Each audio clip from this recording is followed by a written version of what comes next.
Isso aqui é a chegada do Cruzeiro à Argentina, tá? O elenco já está 27 jogadores viajaram para a Argentina, o Samuca aí flagrou, né, os atletas aí no busão, descendo lá da Argentina, e o Rafa Silva está no grupo, tá, gente? Se ele vai ser relacionado para o jogo ou não, não tem como a gente cravar agora. Mas, assim, eu até vou dar a minha opinião e passo para cada um de vocês também.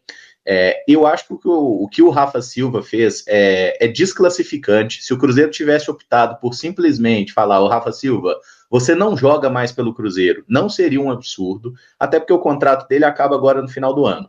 Acho que ele enterrou qualquer possibilidade de renovação de contrato com essa expulsão, pela forma como ela aconteceu, e aí todo tipo de desconfiança que as pessoas têm, por exemplo, sobre casa de apostas, ela se volta contra o jogador. A gente viu um escândalo, né, de atletas envolvidos com isso no ano passado, e o Rafa Silva, ele acaba se colocando no olho do furacão no seguinte sentido: as pessoas vão apontar o dedo para ele e falar que ele fez isso de propósito por algum motivo extra.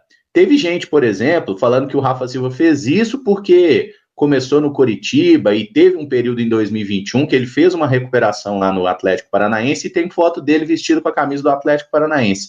Eu não acho que tem nada a ver com isso. Eu não acho que seja extremamente irresponsável falar que é casa de apostas, falar que foi de propósito. Agora, que foi uma bizarrice o que o Rafa Silva fez e que ele sujou muito a imagem dele aqui como atleta do Cruzeiro, sujou, tá? E o Rafa já tinha sofrido uma expulsão com a camisa do Cruzeiro lá na Série B de 2022, num jogo contra o Criciúma, que ele apelou com o juiz ali no momento e acabou sendo expulso. Então, assim, um lance como esse, por uma agressão dessa forma, eu realmente não tinha conhecimento. É muito difícil entender. Agora, a partir do momento que se tem uma conversa da diretoria e optam que o jogador vai à Argentina, tá? Tem 27 jogadores lá no grupo, 4 serão cortados. 2 goleiros, 2 jogadores de linha. Então, talvez o Rafa Silva esteja no banco, talvez não.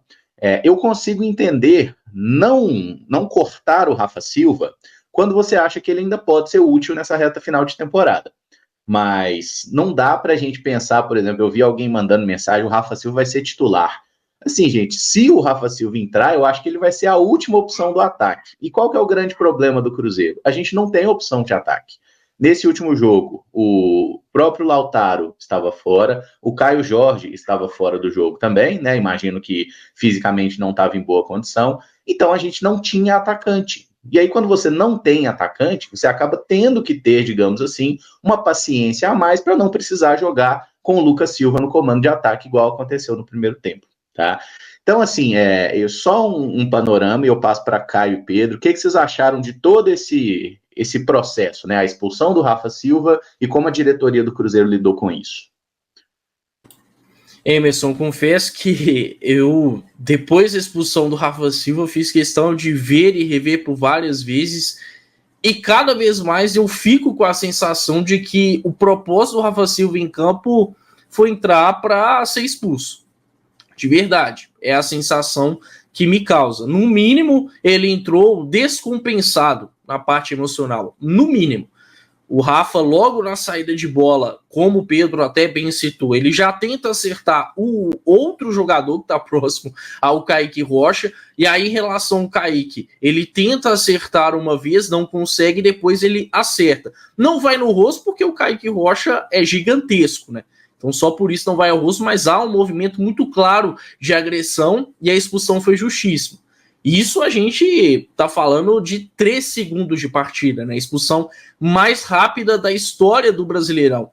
Então não tem como falar que o Rafa entrou com um propósito diferente na partida, a não ser, de fato, ser expulso como ele conseguiu. Uma atitude irresponsável, uma atitude até covarde e pouco inteligente, para não falar outra coisa, né? O Rafa Silva já é um atleta que tem 32 anos de idade. Eu acho que é um ponto também que a gente precisa ponderar nessa questão. A gente não está falando de nenhum atleta jovem, de um atleta experiente, o que acaba dando margem para que outras questões venham a ser cogitadas por torcedores, até por quem acompanha o futebol, porque foi algo que chocou todo mundo que acompanha o futebol, mais especificamente o brasileiro.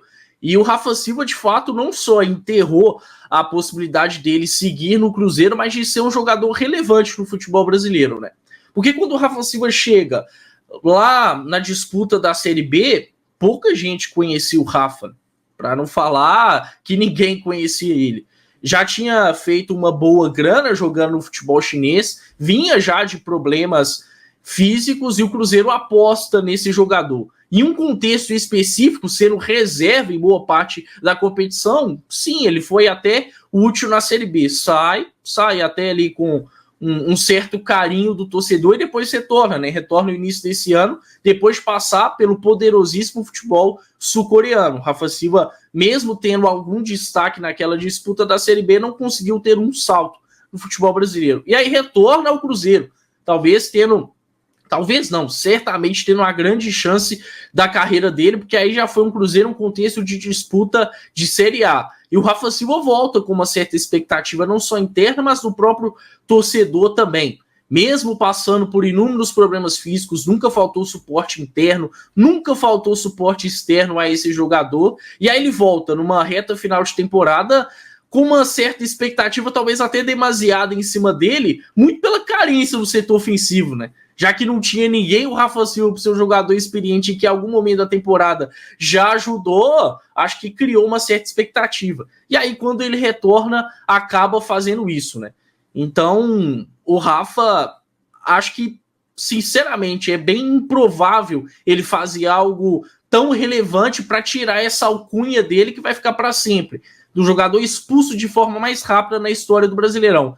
É essa alcunha que o Rafa Silva vai ter para sempre, o que mostra claramente que ele perdeu a chance de se tornar um atleta de bom nível, de alto nível, se tratando de futebol brasileiro. E aí fica o pensamento também pensando em 2025, né? A gente, uma reta final de temporada, aí quando eu falo a gente, eu digo o Cruzeiro, não pode ter depositado a sua esperança para uma melhora do ataque no jogador com o perfil do Rafa Silva, né? E não falo só da questão do comportamento que ele mostrou contra o Atlético Paranaense, mas também olhando parte física, olhando a dificuldade em se manter saudável. Então, é mais um alerta para esse setor ofensivo que precisa ser fortemente reformulado para a próxima temporada. E, obviamente, quando eu falo de reformulação, não considero a permanência do Rafa Silva. É uma expulsão extremamente irresponsável. Um atleta que ele, e inclusive foi a notícia de que foi cobrado por diretoria, comissão técnica e os companheiros de trabalho, porque tinham jogadores ali naquele 11 inicial que estavam em busca de recuperar espaço, outros até de conquistar espaço no time titular, e aí você vê seu companheiro de profissão prejudicando completamente o plano de jogo com uma expulsão irresponsável. Se fosse ao longo da partida, no calor do momento, numa discussão, a gente acharia errado, mas você entende, entre aspas. O cara tá com sangue quente, o adversário provocou. Foram 3 segundos de partida, ele tentou acertar um primeiro jogador para depois acertar o Kaique Rocha. Então, assim, não estou falando que o Cruzeiro ganharia se o Rafa ficasse, até porque o desempenho do Cruzeiro nas últimas partidas é bem ruim, poderia perder mesmo com o Rafa Silva estando em campo, mas ele coloca em xeque qualquer tipo de credibilidade ao fazer isso.